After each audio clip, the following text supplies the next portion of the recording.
तो दोस्तों हमने एक लोक देवी पढ़ ली थी आवर देवी, दूसरी है करणी देवी, है ना। ये बहुत बड़ी है तो हम इसको जल्दी जल्दी पढ़ेंगे, आप 2-3 बार सुन लेना। इनका जन्म का नाम रिद्धिबाई था, मतलब बचपन का नाम रिद्धिबाई था। आपका अवतरण विक्रम संवत 1444 आसोज शुद्धि 7 शुक्रवार को हुआ। आप फलोदी के पास सुआब गांव के निवासी मेहाजी कन्या की पुत्री थी। तो इनका जन्म सुआब में हुआ था, फलोदी में, है ना। बचपन का नाम रिद्धिबाई था। माताजी का नाम देवल देवी था। आपका विवाह सठिका आपका विवाह साठिका तहसील नौका जिला बीकानेर के निवासी देपाजी बीठू के साथ हुआ। मतलब इनके पति का नाम क्या है? देपाजी बीठू। भारत के प्रत्येक प्रदेश में आपकी मान्यता है। आपने जोधपुर किले की नींव रखी, तो जोधपुर किले की नींव किसने रखी थी? करणी माता ने। इस संबंध में खेतसी बारट यानी माथानिया परिणीत एक डिंगल गीत की पंक्तियां इस प्रकार है। मतलब कि जो इन्होंने मतलब कि जोधपुर किले की नींव रखी ना, उससे संबंधित ये पंक्तियां पढ़ लेना। अब बीकानेर घराने की भी अधिष्ठात्री देवी थी, मतलब कि बीकानेर घराने की अधिष्ठात्री देवी थी, है ना। ठीक है।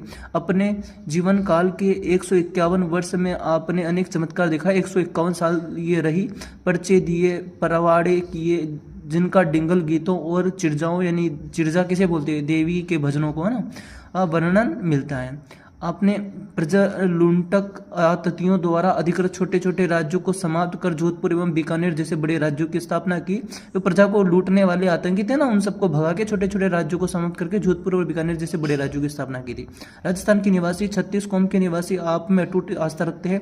आपका प्रसिद्ध मंदिर देशनोक में, जो बीकानेर से लगभग 30 किलोमीटर दूर है, जो चूहों यानी काबू का मंदिर के नाम से विश्व विख्यात है ना। यहाँ चूहों के मंदिर बोलते हैं।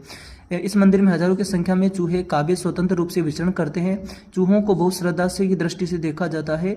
आदरार्थ इन्हें करणीरा काबा नाम दिया गया है चूहों को, है ना। मंदिर के आसपास चारों तरफ 40 कोस लंबा चौड़ा ओरण है, जिसमें हजारों झड़बेरी के पेड़ सुरक्षित है। यह ओरण आरक्षित वन, ओरण किसे बोलते हैं? आरक्षित वन को करणी जी के पर्यावरण रक्षण का परिचायक है। आपका अधिकांश समय गौ सेवा में व्यतीत होता है। आप गायों का ग्वाला दशरथ नामक मेघवाल था। धड़ातियों यानी डाकुओं से गायों की रक्षा करते हुए वीरगति को प्राप्त हुआ।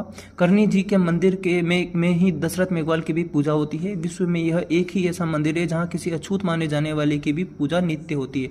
आपने कभी ऊंच नीच की भावना नहीं पनपने दी, सदैव अछूतोद्धार हेतु प्रयत्नशील रहे। मंदिर में दशरथ मेघवाल की पूजा होना इसका ज्वलंत उदाहरण है।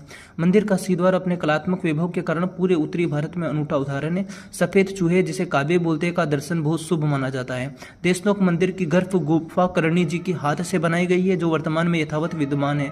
मंदिर के चौक में 2 बड़े बड़े कड़ाव रखे हैं, सावन भादो नाम से जाने जाते हैं।